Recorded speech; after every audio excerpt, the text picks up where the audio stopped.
Hello my dear students, आज मैं लेके आया हूँ मैथमेटिकल मेथड्स इस लेसन का लेक्चर नंबर 4। आज के लेक्चर में हम रिजोल्यूशन ऑफ वेक्टर्स इस टॉपिक को कवर करेंगे। तो चलो देखिए शुरू करते हैं। सबसे पहला हम ये समझ लेते हैं कि यूनिट वेक्टर क्या होता है। उसको समझ के हम आगे जाके रिजोल्यूशन ऑफ वेक्टर को समझेंगे। तो यूनिट वेक्टर का मतलब हमने ये पढ़ा था, यूनिट वेक्टर। इसका मतलब ये पढ़े थे कि a vector having magnitude having unit magnitude in a given direction।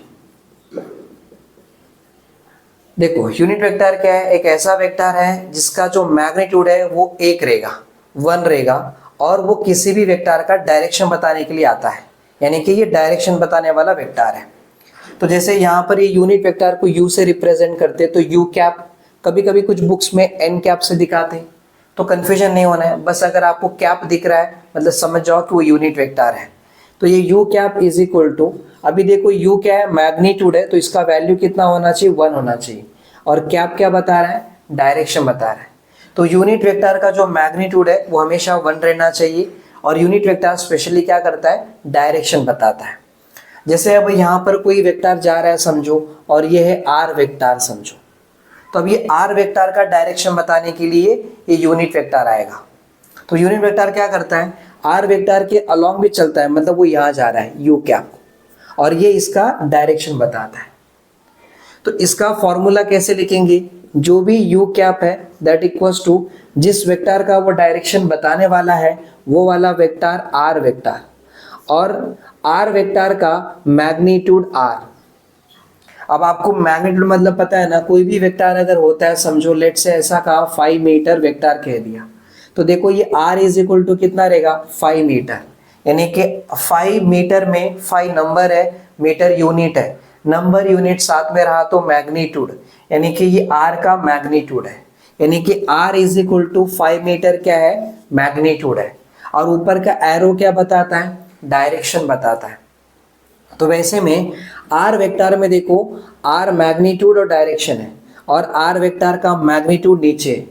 तो जो यू कैप का फॉर्मूला चाहिए, तो फॉर्मूला ये बताता है जिस वेक्टर का वो डायरेक्शन बताने वाला है वो वेक्टर पूरा लिखने का, और उस वेक्टर का मैग्नीट्यूड से डिवाइड करने का।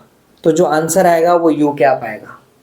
इसको अगर आप लिखोगे तो r cap is equal to cross multiply करो, तो क्या लिखोगे, यू कैप इंटू आर।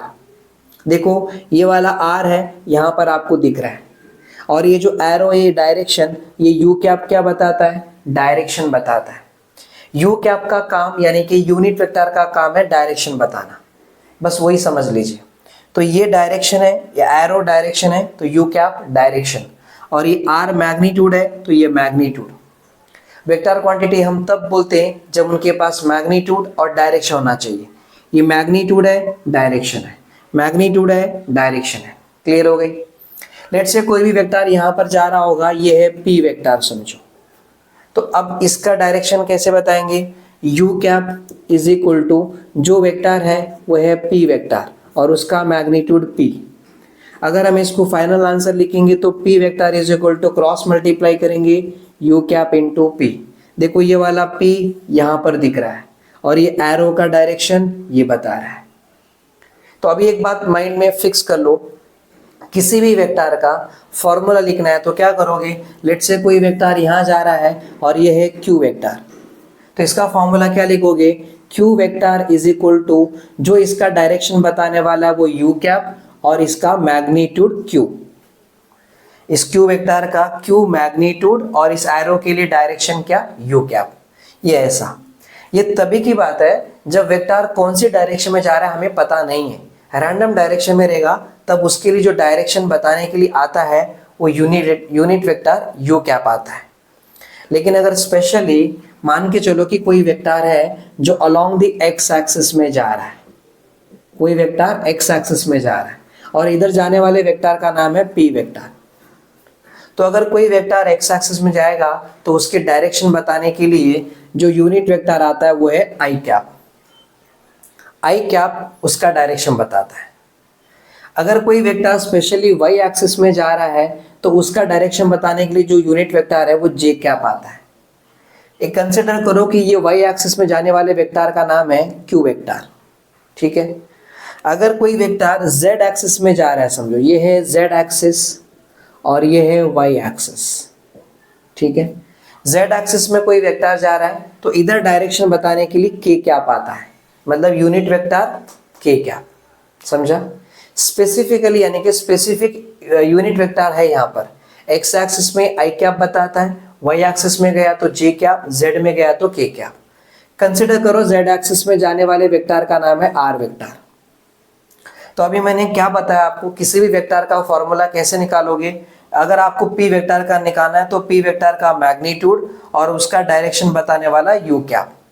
तो देखो अभी इधर p वेक्टर जा रहा है तो p vector is equal to, इसका मैग्नीट्यूड क्या है p है और इसका डायरेक्शन कौन बताएगा i कैप, तो यहां लिखूंगा i कैप। आप इसको ऐसा भी लिख सकते हो कि p vector is equal to p i cap, ऐसे लिख सकते हो। कोई vector along the y axis में जा रहा है तो यहाँ पर देखो जाने वाला वेक्टर है q वेक्टर, तो मैं वहां पर उसका मैग्नीट्यूड ले लिया और उसका डायरेक्शन बताने वाला कौन है j कैप। कोई वेक्टर आर वेक्टर यहाँ पर आर वेक्टर जेड एक्सिस में जा रहा है तो हम क्या लिखेंगे, r vector is equal to उसका मैग्नीट्यूड, आर का मैग्नीट्यूड और उसका डायरेक्शन बताने वाला कौन है के क्या, तो के क्या, ऐसे लिखेंगे। किसी भी वेक्टर को अगर आपको लिखना है तो उसका मैग्नीट्यूड लिख लो और उसके बाजू में उसका डायरेक्शन बताने वाला यूनिट वेक्टर को लिख दो। ये रूल है वेक्टर को लिखने का तरीका। इतना तो समझ में आ गया। अभी हम देखेंगे रेजोल्यूशन ऑफ वेक्टर क्या होता है। तो वो रेजोल्यूशन ऑफ वेक्टर को समझेंगे तो पहले मैं इसको निकाल देता हूं और आगे हम देखेंगे। देखो अभी हम देखते हैं रेजोल्यूशन ऑफ वेक्टर। तो हम यहाँ पर टॉपिक का नाम लिख लेते हैं, रेजोल्यूशन ऑफ वेक्टर, ठीक है। देखो किसी भी वेक्टर को कंपोनेंट में डिवाइड करना, इसी प्रोसेस को कहते हैं रेजोल्यूशन ऑफ वेक्टर। मतलब डेफिनेशन क्या बनेगा कि the process of splitting a given vector into its component is called resolution of the vector। resolution of the vector ये उसका मतलब हुआ। कोई भी वेक्टर को उसके कंपोनेंट में डिवाइड करना या स्प्लिट करना, उस प्रोसेस को बोलते हैं रेजोल्यूशन ऑफ वेक्टर। मतलब एग्जांपल के लिए यहाँ पर कोई वेक्टर जा रहा है आर वेक्टर समझो। अब इसको मैं दो कंपोनेंट में तोड़ दूंगा, मतलब एक कंपोनेंट यहाँ पर और एक कंपोनेंट यहाँ, ठीक है। या फिर कोई वेक्टर यहाँ जा रहा है समझो, इसको मैंने ये मान के चलो कि ये आर वेक्टर है, इसको मैं तीन कंपोनेंट में डिवाइड कर दिया, एक कंपोनेंट इधर, एक कंपोनेंट इधर, एक कंपोनेंट इधर। आप कितने भी कंपोनेंट में उसको डिवाइड कर सकते हो, मतलब एक वेक्टर का उसके कितने भी हिस्सा बना सकते हो, ठीक है। लेकिन अगर एग्जांपल लिया मैंने, यहाँ यही आर वेक्टर ले रहा हूँ लेकिन इसका कंपोनेंट मैंने दो कंपोनेंट में डिवाइड किया, एक इधर और एक इधर, ठीक है। लेकिन जो ये वाला कंपोनेंट है और ये कंपोनेंट है, इन दोनों के बीच में एंगल कितना बन रहा है, 90 डिग्री बन रहा है। अगर दो कंपोनेंट के बीच में या हर दो कंपोनेंट के बीच में एंगल 90 डिग्री बनेगा या वो आपस में परपेंडिकुलर रहेंगे तो इन कंपोनेंट्स को कहते हैं रेक्टेंगुलर कंपोनेंट कहते हैं, रेक्टेंगुलर कंपोनेंट कहते हैं, ठीक है। जैसे इसको हमने देखा कि ये आर वेक्टर था, राइट। तो इसको हमने क्या किया, तीन कंपोनेंट में डिवाइड कर रहे हैं, एक अलोंग दी यहाँ पर, एक इधर और एक इधर। मान के चलो कि ये एक्स एक्सिस में है और ये है वाई एक्सिस में और ये है जेड एक्सिस में। तो देखो जैसे रूम ले लो, 3 डायमेंशन की बात कर रहा हूँ, उसमें एक्स एक्सिस हो गया, वाई एक्सिस हो गया और जेड एक्सिस हो गया। तो आपको पता है 3 डायमेंशन में हर एक दो एक्सिस के बीच में कितना एंगल रहेगा, 90 डिग्री होगा। मतलब एक्स और वाई के बीच में 90, वाई और जेड के बीच में 90, सबके बीच में क्या होगा, 90 होगा। तो इसे क्या बोलेंगे, रेक्टेंगुलर कंपोनेंट कहेंगे, समझ में आ गया। बस एक वेक्टर का आप उसके पार्ट बना के डिवाइड करते हो, उसी को बोलते हैं रेजोल्यूशन ऑफ वेक्टर। और उसे आप कितने भी पार्ट में डिवाइड कर सकते हो, 1 2 3 4 कितने भी डिवाइड कर सकते हो। अभी देखो हमने अलोंग द एक्स एक्सिस में डिवाइड किया है और अलोंग द वाई एक्सिस में डिवाइड किया है। मतलब यहाँ पर देखो एक्स और वाई आ रहा है, यानी कि प्लेन हो गया, दैट मीन्स ये 2 डायमेंशन वाला हो गया। ठीक है, तो ये 2 डायमेंशनल डिवीजन हो गया या 2 डायमेंशनल स्प्लिटिंग हो गया, है कि नहीं। यहाँ पर इधर देखो इसमें क्या किया, 3 में क्या, अलोंग द एक्स में, अलोंग द एक्स में, अलोंग द वाई में, अलोंग द जेड में, तो 3 डायमेंशन हो गया। मतलब ये 3 डायमेंशनल डिवीजन है, 3 डायमेंशनल डिवीजन है कि नहीं। यहाँ समझ में आ रहा है। तो कितने भी आप में डिवाइड कर सकते हो, बस इतना समझो कि किसी भी वेक्टर को उसके कंपोनेंट बना देना, यानी कि डिवाइड कर देना, उस प्रोसेस को बोलते हैं रेजोल्यूशन ऑफ वेक्टर। ठीक है, तो अभी हम क्या करेंगे, हम 2 डायमेंशन में लेंगे, एक वेक्टर लेते हैं और x में और y में डिवाइड करेंगे और इसका यहाँ से हम डेरिवेशन निकालेंगे। इस वेक्टर का मैग्नीट्यूड, मतलब ये जो r वेक्टर आ रहा है ना, तो इसका ये r का ये मैग्नीट्यूड कितना रहेगा और कितने एंगल में वो रिजल्टेंट वेक्टर होगा, मतलब कितने एंगल में रहेगा, यानी कि उसका डायरेक्शन निकालेंगे। अब ये वेक्टर है तो सिंपल सी बात है कि ये क्या है, मैग्नीट्यूड है और ये है डायरेक्शन। तो मैं इसका मैग्नीट्यूड निकालूंगा और इसका डायरेक्शन निकालूंगा। तो ये निकालने के लिए हम क्या करेंगे, अभी डेरिवेशन करेंगे। तो पहले मैं इसको निकाल लेता हूं। देखिए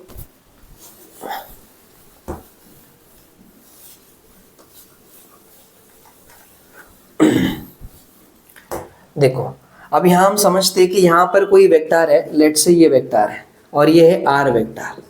अब इसको मैं 2 पार्ट में डिवाइड कर दिया, अलोंग द एक्स एक्सिस में और अलोंग द वाई एक्सिस में।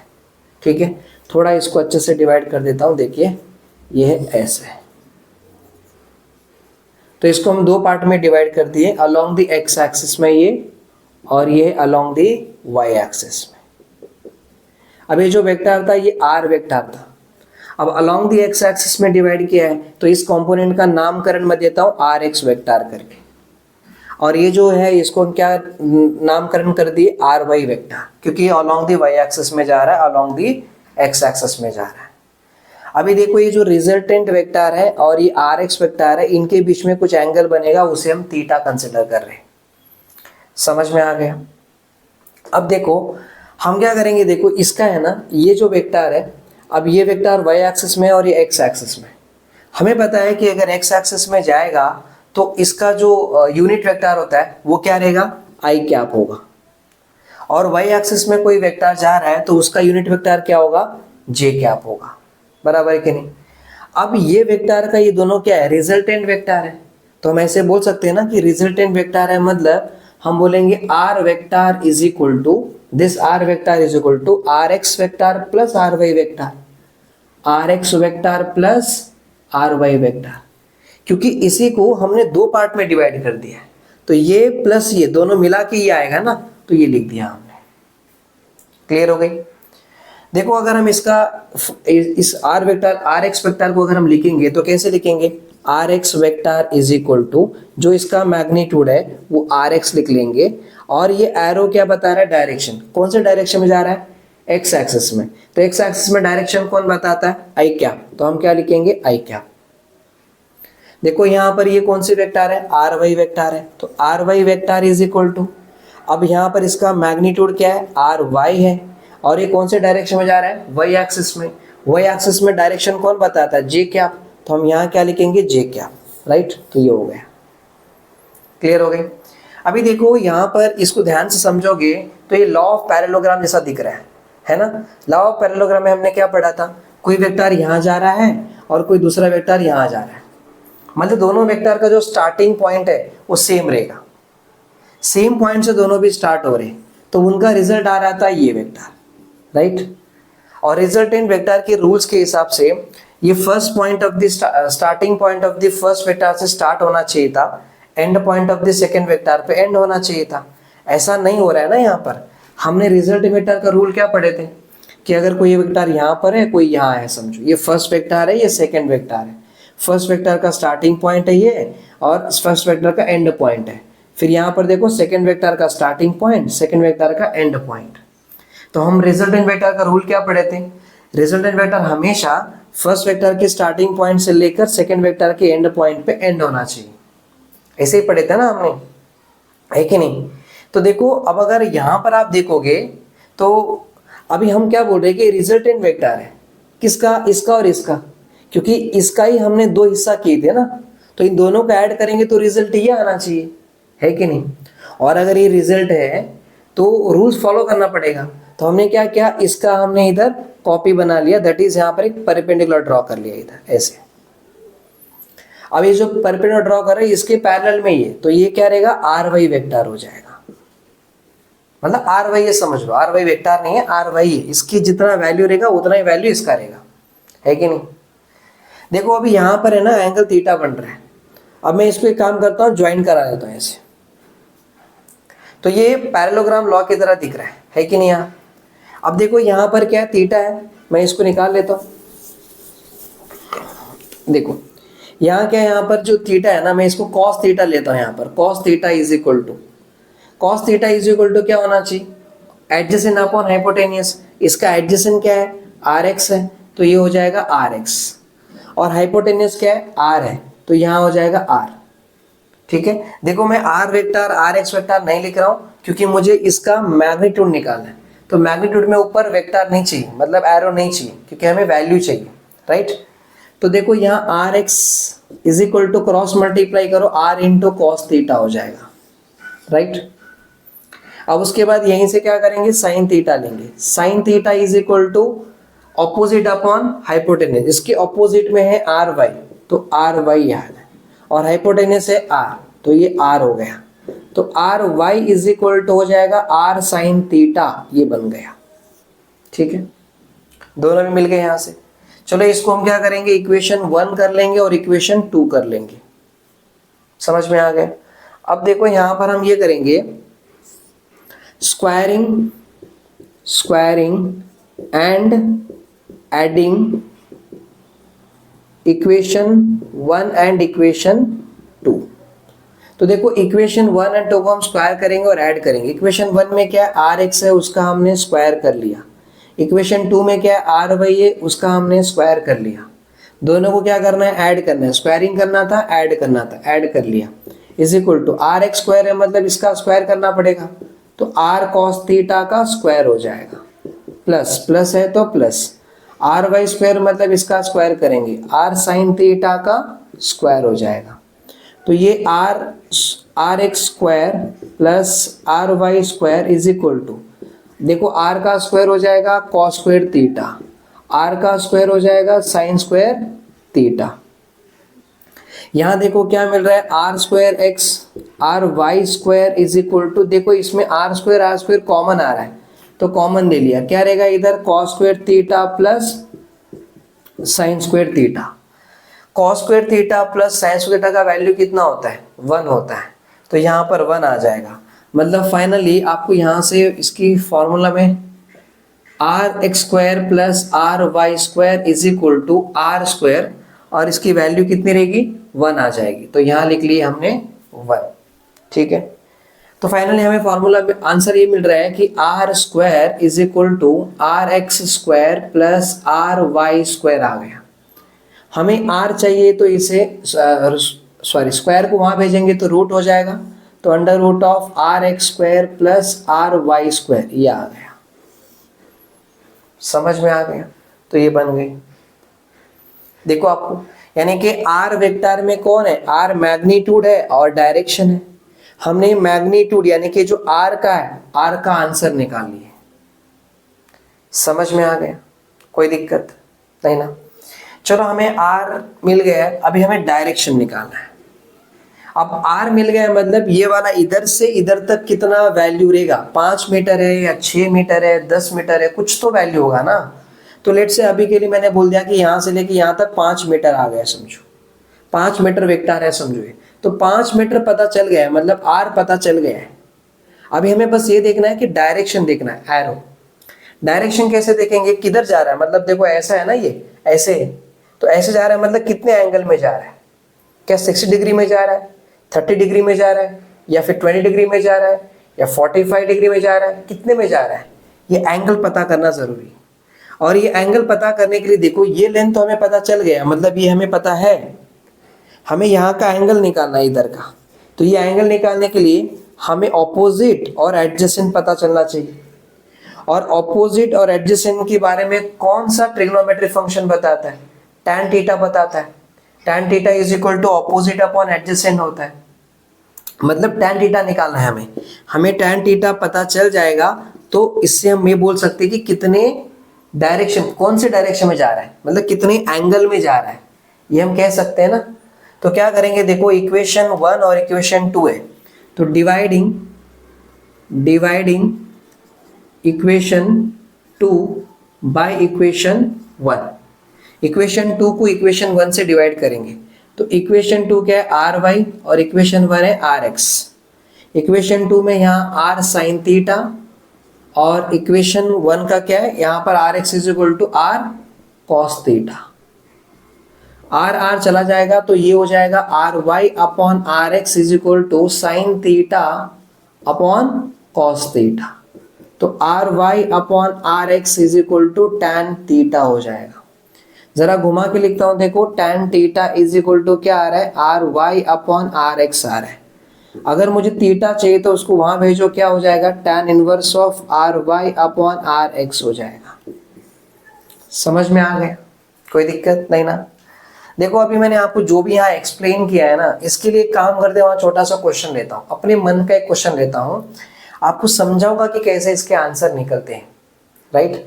देखिए अभी हमने क्या किया कि एक आर वेक्टर यहाँ जा रहा है, समझो ये है आर वेक्टर, इसको हमने दो पार्ट में डिवाइड कर दिया, एक पार्ट इधर है और एक इधर है। ये जो है ये एक है आर एक्स वेक्टर है और ये है आर वाई वेक्टर, है ना, बराबर कि नहीं। अब मैंने बता रहा हूं कि देखो आर एक्स वेक्टर है ना, लेट्स से एग्जांपल के लिए मैंने ऐसे बोल दिया कि ये है 4 मीटर वेक्टर समझो, और ये क्या है यहाँ पर 3 मीटर वेक्टर। हालांकि ऊपर वेक्टर ऐसा लिखेंगे नहीं, पर आपको समझा रहा हूं, ठीक है। देखो अगर आप इसको ऐसा लिखते, लेट्स से, अब इसे आप क्या बोलते हैं कि r x vector is equal to कैसा लिखोगे, इसका मैग्नीट्यूड आर एक्स, और ये डायरेक्शन कौन बता रहा है, डायरेक्शन एक्स एक्सिस में जा रहा है, तो क्या लिखोगे आई कैप, ऐसे लिखते हैं ना। तो अब जरा देखो 4 मीटर दिख रहा है ना यहाँ पर, आप इसे क्या लिखोगे, 4 metre vector is equal to 4 metre क्या है, मैग्नीट्यूड है, और ये एरो क्या है, डायरेक्शन, तो ऐसे लिखोगे, है ना। समझ आ रहा है, जरा सोचो, जरा इमेजिन करो, विजुअलाइज करो, कैसे समझ आ रहा है, इस तरह होगा वैल्यूज। तो इसे आप कंपेयर करोगे ना, तो देखो अब इसे कंपेयर करोगे तो आर एक्स कितना आ रहा है, आर एक्स आ रहा है 4 मीटर, है ना, आर एक्स क्या आ रहा है 4 मीटर।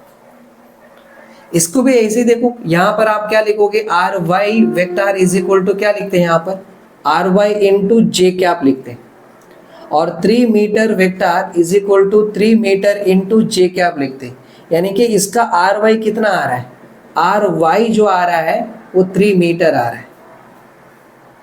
और पता है इसको हम लिखेंगे तो कैसे लिखते हैं, r vector is equal to क्या लिखते थे, r x vector plus r y vector, है ना। देखो r x vector, r vector is equal to r x vector plus r y vector, ऐसे लिखते हैं ना। मैं इसको अभी लिखता तो कैसा लिखता, r vector is equal to r x vector कितना है अपने पास, देखो आर एक्स वेक्टर यहां पर कैसे लिखेंगे, देखो आपका यहां पर फॉर्मूला है, एक मिनट, हाँ देखो अब इसका फॉर्मूला क्या निकलेंगे थे, r x vector is equal to, r x vector is equal to क्या, r x into i cap, है ना, r x into i cap. तो r x vector is equal to r x कितना है 4 metre into i cap, ऐसे लिखेंगे ना। और यहां देखो इधर कैसे लिखते हैं आप, r y vector is equal to r y into j cap. तो r y vector is equal to कितना 3 मीटर इंटू जे कैप, है कि नहीं। तो आप फॉर्मूला क्या पढ़ रहे थे, r is equal to r x vector plus r y vector, देखो ऐसे पढ़ रहे थे। और आप जानते हो कि ये आर वेक्टर तो वैसे ही रहेगा, लेकिन इसको कैसे लिखोगे आप, r x into i cap, और इसे आप कैसे लिखोगे यहाँ पर r y into j cap. तो r vector is equal to r x कितना आ रहा है, आर एक्स आ रहा है 4 मीटर, तो देखो 4 मीटर आई कैप, और ये क्या है 3 मीटर जे कैप। अब अगर आप मीटर नहीं लिखोगे तो कैसे लिखोगे, ऐसे लिखोगे 4i cap plus 3j cap, 4i cap plus 3j cap, ऐसा लिखोगे। क्योंकि ये 4 है, ये कितना है 3 है, समझा। लेकिन अभी हमें ये देखना है कि आपको समझना है कि मतलब न्यूमेरिकल सॉल्व कैसे करेंगे, तो मैं आपको उसका एग्जांपल लेके समझाता हूँ। देखो ये वाली बातें तो हमें समझना था कि लिखते कैसे हैं, है ना, तो हमें लिखने वाली बातें तो हमें समझ में आ गई। अब हम ये बता रहे हैं कि देखो ये कितना था 4 मीटर, आई क्या r x vector is equal to r y vector is equal to कितना आ रहा है यहाँ पर 3 मीटर जे क्या आ रहा है, मतलब कंपेयर करोगे तो आर वाई जे क्या, r x vector is equal to r x i क्या। तो अब मुझे बताओ इसका क्या करोगे, मॉड निकालोगे, यानी कि रिजल्टेंट, उसका मैग्नीट्यूड निकालोगे, रिजल्टेंट वेक्टर का मैग्नीट्यूड। फॉर्मूला क्या था, आर एक्स होल स्क्वायर और r y whole square. R x कितना है अपने पास 4 मीटर है, यानी कि 4 का होल स्क्वायर, और ये कितना है 3 का होल स्क्वायर। वो मीटर तो मैं आपको इसलिए बता रहा था कि ये यूनिट है करके क्या, लेकिन आप खाली नंबर से कंसिडर करो। तो कितना आ जाएगा ये r is equal to under root of, ये हो जाएगा 16 और ये हो जाएगा 9, यानी कि ये अंडर रूट ऑफ 25 आएगा, बाहर आएगा तो कितना 5, और यूनिट मीटर में था तो 5 मीटर, यानी कि r का दिख रहा है कि यहाँ पर ये कितना आ रहा है 5 मीटर वेक्टर आएगा। अब हम क्या सोचते बताएं क्या, यहाँ हमारी गलत फहमी ये होती है कि ये 4 है और ये 3 है तो दोनों मिला के 7 आना चाहिए। 7 नहीं आएगा, देखो ये 4 था ये 3 था, लेकिन दोनों मिला के 7 नहीं 5 आया, क्योंकि ये रिजॉल्व हो जाता है। मैंने कहा कि उस वेक्टर को 2 कंपोनेंट में आप डिवाइड करोगे तो ऐसा नहीं कि ये 5 है तो ये 3 और ये 2 मिला के 5 होना चाहिए, ऐसा नहीं होगा। इनको रिजॉल्व करके आंसर आता है, तो ये बात याद रखोगे। मतलब ये जो रिजल्टेंट वेक्टर है जिसको हमने 2 पार्ट में तोड़ा था, उसका जो मैग्नीट्यूड है वो कितना आ रहा है 5 मीटर आ रहा है। क्लियर है। अब मुझे उसका डायरेक्शन निकालना है, मतलब ये निकालना tan थीटा। तो देखो आपको पता है यहाँ पर क्या था, ये आर वाई हो गया था और ये आर एक्स हो गया था, तो tan थीटा निकालना है। tan theta is equal to क्या पड़े r y upon r x, and theta is equal to क्या आ रहा था tan inverse of r y upon r x. ये सब मैंने ऑलरेडी यहाँ दिखाया, किधर गया अपने पास, ये देखो इधर, मैं कहीं बाहर से ला नहीं रहा हूँ, एक बार आपको ये समझा दिया है ना, उसके बाजू में मैं नंबर लेके समझा रहा हूँ, ताकि जरा आपके माइंड में वो एक प्रॉपर विजुअलाइजेशन हो सके कि क्या कर रहे हैं हम करके। अभी देखो theta is equal to tan inverse of r y upon r x है। अब आप जानते हो कि theta is equal to tan inverse of r y कितना है, आर वाई था अपने पास 3 है ना, ये देखो 3 था, किधर गया, r y is equal to कितना है 3 है, और आर एक्स कितना है 4 है। इन दोनों को तोड़ा तो theta is equal to tan inverse of, ये डिवाइड किया तो कितना आ रहेगा 4 7 जा 28 एंड 4 5 जा 20, इतना आ गया। अब इसे आप सॉल्व कर सकते हो ना, देखो आपको हम बताते हैं यहाँ, ये आपको लॉगरिथम निकालने को आना चाहिए, नेचुरल टेंजेंट में जाना होता है, नेचुरल टेंजेंट में जाके चेक कर लेना होता है। कितना आ रहा है 0.75, मतलब ये हो गया theta is equal to tan inverse of 0.75, कुछ नहीं मतलब बाजू में 0 0 रहेंगे, है ना। अब हम इसमें जाके देखते हैं कहाँ पर आ रहा है, 0.75 आना चाहिए ना, तो हमें एक जगह दिख रहा है 0.7481 दिख रहा है, जो कि 35 डिग्री और 35 डिग्री 48 मिनट में, यानी कि हम यहाँ से निकाल लेते, देखो इधर निकालते हम 35 की 36 है वो, ओके 0.7 नहीं 36 है, 36 का 48 मिनट में 36 डिग्री 48 मिनट, 36 डिग्री 48 मिनट में जो वैल्यू आ रहा है वो है 0.7481 आ रहा है। ठीक है, अब इसमें से माइनस करके देख लेते हैं हम, 0.7500 में से इसको माइनस करना होता है ना 7481, तो यहाँ से हम लेंगे तो ये हो जाएगा 9 और यहाँ हो जाएगा 1 और ये 0.0, यानी कि 19 आना चाहिए। 19 मतलब अप्रोक्सीमेटली मीन डिफरेंस कितना आ रहा है 18 कौन सी मिनट में आ रहा है 4 मिनट्स में, यानी कि यहाँ पर देखो इसमें 4 मिनट्स में आप यहाँ पर 18 ऐड करोगे, तो ये हो जाएगा 9 और ये हो जाएगा 9 और ये 0.744, राइट, मतलब 0.75 आ रहा है राउंड फिगर। तो कितना हो गया ये 36 डिग्री 52 मिनट्स हो गया।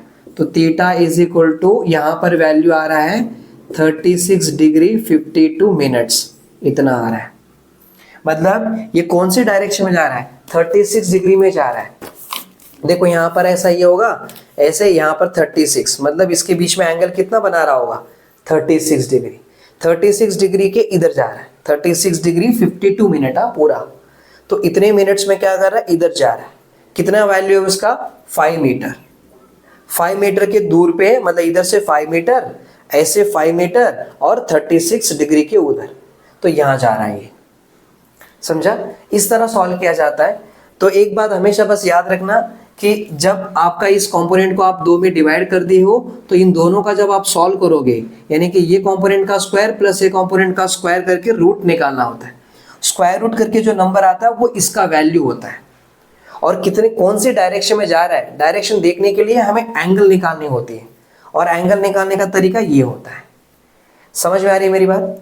चलो, ये अगर आप समझ गए हो तो थोड़ा आगे देखते हैं। देखो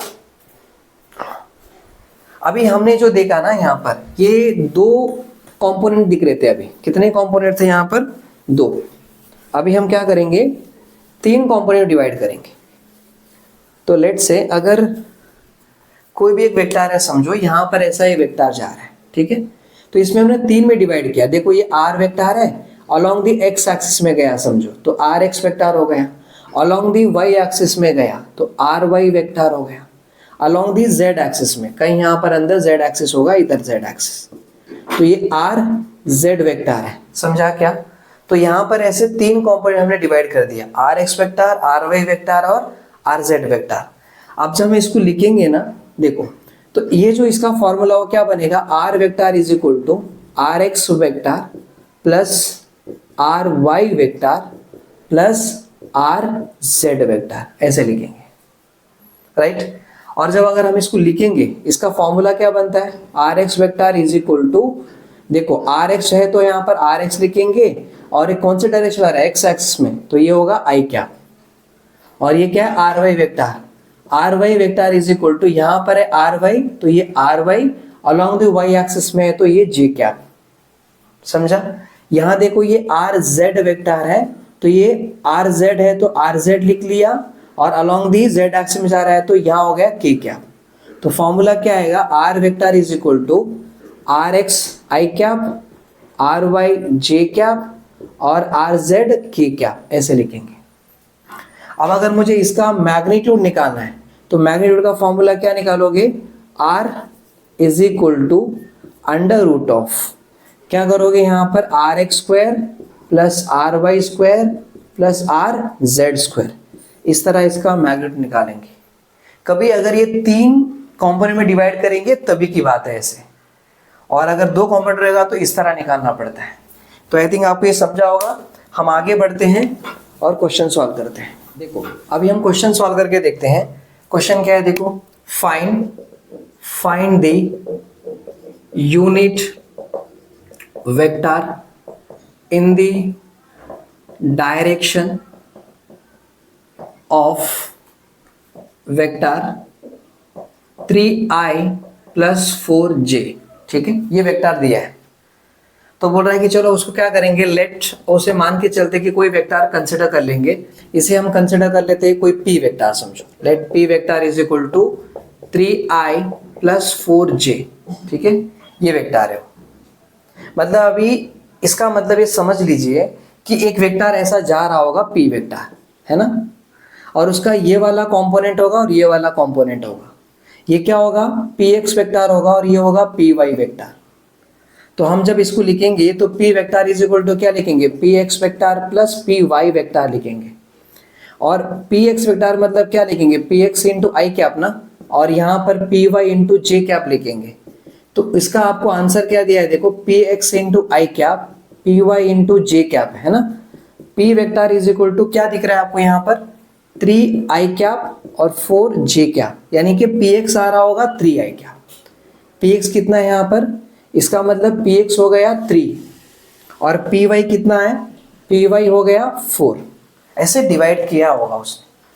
अब बोल रहा है कि इस वेक्टर का यूनिट वेक्टर निकालो, इस वेक्टर का यूनिट वेक्टर निकालो। आप बताओ उसका यूनिट वेक्टर कैसे निकालोगे आप?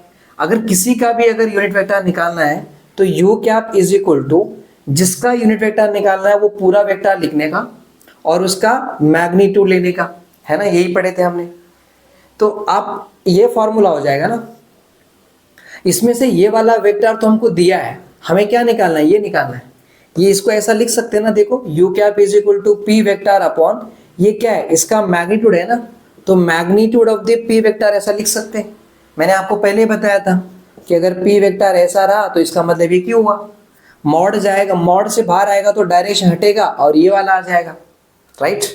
तो अभी देखो हमें ये निकालना है p, तो कैसे निकालेंगे, p is equal to under root of जो भी यहां पर देखो p x square plus p y square, ऐसे होगा ना। हमने इससे पहले एक सवाल लिया था, याद है, सॉरी इससे पहले हमारा टॉपिक था ऐसा वाला आर वेक्टर और यहाँ पर ये था आर एक्स वेक्टर और ये वाला था आर वाई वेक्टर। तो हमें आर इज इक्वल टू क्या कर रहे थे, आर एक्स वेक्टर का स्क्वायर और आर वाई वेक्टर का स्क्वायर, वैसे इसका भी स्क्वायर करेंगे।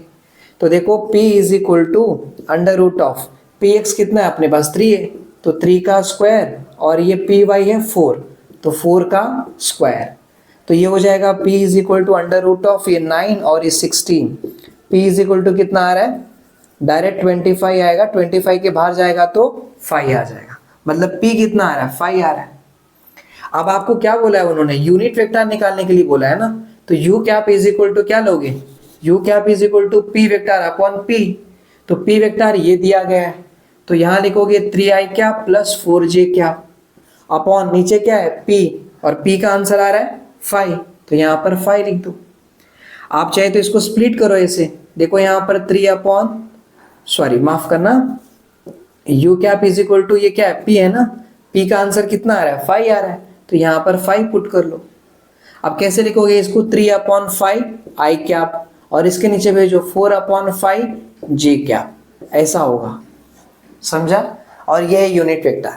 और एक बात बताऊं, यूनिट वेक्टर को अगर आप इसका मैंने आपको पहले बताया, स्टार्टिंग में बताया था, क्या बताया था, यू कैप का हमेशा जो मैग्नीट्यूड होता है वो कितना आना चाहिए, 1 आना चाहिए करके बोला था, और ऊपर का कैप तो क्या रहेगा, डायरेक्शन बताता है वो। चेक करो आएगा कि नहीं आएगा, मैं इसका ही बता के रखता हूँ। देखो मुझे बताओ p वेक्टर का मैग्नीट्यूड हमने कैसे निकाले, p इज इक्वल टू जो 3 है 3 का स्क्वायर किए और 4 है तो 4 का स्क्वायर किए। किसी का भी मैग्नीट्यूड ऐसे निकालोगे। मैं अगर एग्जांपल दिया, यहाँ पर कोई वेक्टर दिया समझो, और मैंने इसको आपको एग्जांपल लेके बता दिया कि मैं यहाँ पर कोई दूसरा नाम लेता हूँ, क्यू वेक्टर है समझो, और मैंने यहाँ बोल दिया कि 3i क्या और 5j क्या बोल दिया। इसका मैग्नीट्यूड निकालने के लिए कहूं तो कैसा निकालोगे आप, q इज इक्वल टू, देखो ये वेक्टर है q वेक्टर, मैग्नीट्यूड निकालते वक्त है ना, आप ऊपर एरो नहीं दिखाओगे, आप खाली q लिखोगे, है ना।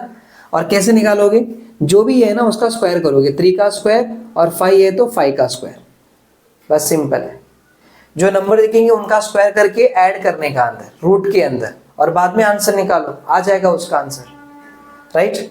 तो देखो अब मुझे इसका मैग्नीट्यूड निकालना है, तो कैसे निकालूंगा, u चाहिए ना, u कैप नहीं चाहिए मुझे, u, तो कैसे, अंडर रूट ऑफ ये 3/5 का होल स्क्वायर करोगे प्लस 4 अपॉन 5 का होल स्क्वायर करो, तो अंडर रूट ऑफ 3 का स्क्वायर है 9 अपॉन और नीचे 5 का स्क्वायर 25, देखो ये 4 का स्क्वायर 16 नीचे 25, मतलब ये क्या होगा, अंडर रूट ऑफ, दोनों का डिनोमिनेटर सेम है 25, 9 प्लस 16 कितना 25। बताओ यहाँ पर इसका आंसर क्या आएगा, u is equal to 25 cut गया, अंडर रूट ऑफ 1, मतलब आंसर आ रहा है 1। कहा था ना यूनिट वेक्टर का मैग्नीट्यूड कितना आना चाहिए, 1, देखो 1 आ रहा है, तो यूनिट वेक्टर का मैग्नीट्यूड हमेशा 1 आना चाहिए। आपने जिसका मैग्नीट्यूड निकाल रहे हो, ए पी वेक्टर का आपने निकाल लिया, और इसका देखो यूनिट वेक्टर ये आया, और उसका मैग्नीट्यूड कितना आ रहा है, 1 आ रहा है। ये 1 आ रहा है मतलब आपका यहाँ पर जो बनाया आपने आंसर निकाला है वो सही है, वो गलत नहीं है, समझे। तो एक बात याद रखोगे, किसी भी वेक्टर का मैग्नीट्यूड कैसे निकालते, बस उसके जो भी नंबर दिया उसको स्क्वायर करने का। अगर मैं आगे जाके बताया कि r vector is equal to 3i cap plus 4j cap plus 3k cap ऐसा लिखा, मतलब ये 3 डायमेंशन वाला वेक्टर है। तो इसका मैग्नीट्यूड कैसे निकालोगे? अंडर रूट ऑफ ये 3 का स्क्वायर कर देने का, फिर ये 4 का स्क्वायर करने का, और ये 3 का स्क्वायर करने का। जो भी नंबर आएगा, यहाँ पर आएगा 9, इधर आएगा 16 और इधर आएगा 9। फिर यहाँ पर देखो 9 9 प्लस 18 और ये है 16। आगे जाएगा 6 प्लस 8 कितना 14, तो 1 यहाँ आ जाएगा 34। और जो भी रूट के बाहर आएगा वो आंसर निकाल लो और निकाल लो। समझ में आ गया मेरी बात? तो किसी भी वेक्टर का मैग्नीट्यूड निकालना है तो उनके नंबर्स को रूट के अंदर स्क्वायर करके ऐड करना होता है, और ये आपने देख चुके होंगे, राइट। हम एक और क्वेश्चन देखेंगे और एक और चीज समझेंगे। तो लेट स्टार्ट, देखते हैं। तो एक और हम क्वेश्चन देख लेते हैं और सॉल्व करते हैं। देखो क्वेश्चन क्या है यहाँ पर, given a vector is equal to i cap plus 2j cap and b vector is equal to 2i cap plus j cap, और पूछा है कि what are the magnitude of 2 vectors. इन दोनों वेक्टर्स का मैग्नीट्यूड क्या है, ठीक है। एंड दूसरा बोला है कि आर दिस 2 वेक्टर्स इक्वल, क्या ये जो 2 वेक्टर दिया वो इक्वल है, ऐसा पूछा है। तो क्या करें, देखो सबसे पहला आपको यहाँ पर क्या दिख रहा है, ए वेक्टर लिया है, समझो दिस इज ए वेक्टर। तो यहाँ पर क्या होगा, ये ax वेक्टर होगा और ये होगा ay वेक्टर होगा। तो हम क्या करते थे, a vector is equal to ax vector plus ay vector, ऐसे लिखते हैं। अब देखो यहाँ पर a vector is equal to क्या लिखते थे, ax i cap ay j cap, ऐसे लिखते थे। तो ऐसे में उन्होंने क्या दिया है, a vector is equal to 1i cap, कुछ नहीं मतलब 1 होगा ना यहाँ पर, तो 1i कैप 2j कैप। तो इससे आप समझ गए ax कितना आ रहा है 1, ay कितना आ रहा है 2, राइट। तो जो दिया है ना उसे कंपेयर करो, जो आपको यहाँ पर वेक्टर दिया है उसे कंपेयर करोगे आप। देखो ये आपको दिया है, इसे इससे कंपेयर करो। तो ax कितना आ रहा है, ax आ रहा है 1 और ay आ रहा है 2। और फॉर्मूला क्या था, इस वेक्टर का मैग्नीट्यूड कैसे निकालोगे, mod of a vector is equal to a ना, और इसका फॉर्मूला था under root of ax square plus ay square. तो a is equal to ax कितना है 1 और ay कितना है 2, यानी कि 1 स्क्वायर प्लस 2 स्क्वायर, तो ये हो जाएगा 1 प्लस 4, ये हो जाएगा 5, राइट। a कितना आ रहा है 5। वैसे अगर आप b का निकालते तो ये क्या होता b वेक्टर, और यहाँ हो जाता bx वेक्टर, और ये हो जाता by वेक्टर। तो आप क्या करते हैं, यहाँ पर इसको कंपेयर करते हैं, b vector is equal to bx i cap और by j कैप। तो b vector is equal to, देखो अब अगर आप यहाँ पर देखोगे ना, ध्यान से समझोगे, ये क्या है यहाँ पर bx वेक्टर है कि नहीं। अब पहले इसको देख लेते हैं, bx i cap plus by k cap है। तो देखो यहाँ पर किधर गया इक्वेशन, इधर देखो b 2i cap plus 1j cap है ना। तो b vector is equal to bx कितना आ रहा है, bx आ रहा है 2 और by कितना आ रहा है 1, है कि नहीं। आप इसका अगर मॉड निकालते समझो, यानी कि b वेक्टर का मैग्नीट्यूड, तो क्या लिखते हैं आप, bx square plus by square लिखते हैं। तो b इज इक्वल टू क्या आ जाता है यहाँ पर, bx कितना है 2 है और ये है 1, तो 1 का स्क्वायर, है कि नहीं। और फाइनली क्या आता, b is equal to under root of 4 plus 1, तो b is equal to under root of कितना आता 5, और यहाँ पर ये कितना है, ये रूट में है कि ये भी कितना आ रहा है 5। तो देखो दोनों की वैल्यू सेम आ रहा है कि नहीं। यानी कि इस a वेक्टर का और b वेक्टर का जो मैग्नीट्यूड है, यानी कि इसकी जो वैल्यू है ये कितना आ रहा है 5 आ रहा है वैल्यू, हाँ कि ये 5 आ रहा है, और ये भी कितना आ रहा है 5 आ रहा है, समझा। दूसरा बोल रहा है कि are this 2 vectors are equal, नहीं नहीं नहीं, इक्वल नहीं हो सकता। क्यों नहीं हो सकता, जरा इधर देख लीजिए। अगर मान लो कि कोई वेक्टर अगर इक्वल बोल रहे हैं, लेट से मैंने कहा कि यहाँ पर इधर कोई a वेक्टर है समझो, और यहाँ पर कोई b वेक्टर है। इसके मैंने 3 कंपोनेंट बनाया, एक ये कंपोनेंट, दूसरा कंपोनेंट ये वाला कंपोनेंट। ये क्या रहेगा bx वेक्टर, ये क्या रहेगा by वेक्टर, ये रहेगा बी जेड वेक्टर। इसका देखो यहाँ पर ये ए एक्स कॉम्पोनेंट, ये ए वाई कॉम्पोनेंट और ये ए जेड कॉम्पोनेंट, ठीक है। तो अब मैं ये कहूँ कि ए वेक्टर इज इक्वल टू क्या लिखता मैं, ए एक्स वेक्टर प्लस ए वाई वेक्टर प्लस ए जेड वेक्टर लिखता।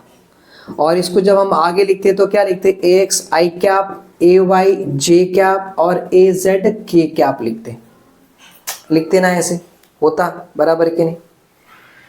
इसका भी देखो अगर बी वेक्टर है तो यहाँ लिखते b x vector plus b y vector plus b z vector लिखते हैं, बराबर के नहीं।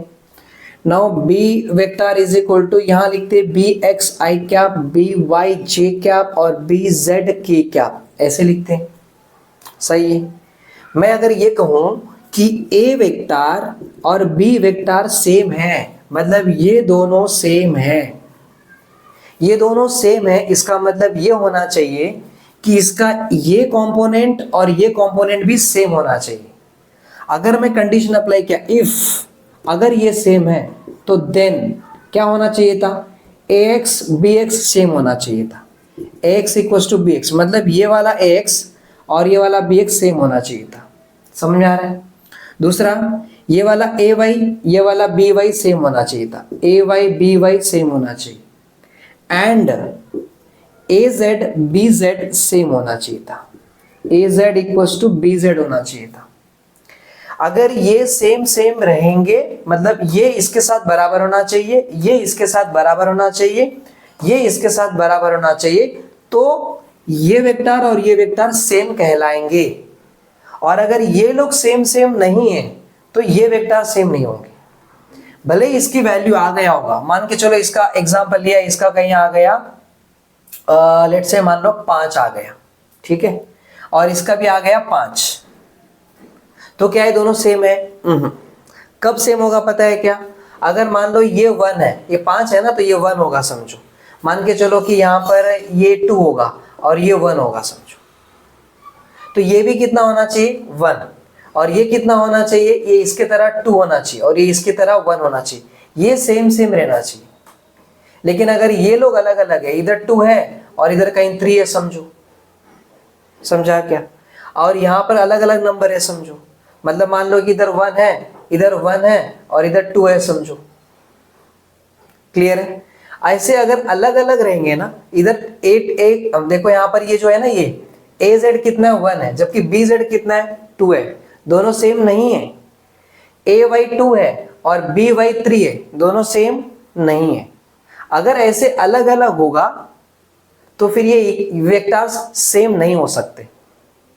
इसमें देखो, इसमें x कितना आ रहा है, यहां पर जो x आ रहा है ना, वो x आ रहा है 1, इसका x कितना है 1 है, इसका ए वाई कितना आ रहा है 2 है, जबकि इसका देखो, इसका bx आ रहा है 2 और इसका by कितना आ रहा है 1, मतलब ये 1 है और ये 2 है, ये देखो 2 है और ये 1 है, मतलब ये 1 है ये 2 है और ये 2 है ये 1 है, मतलब अलग अलग आ रहा है, सेम सेम नहीं है।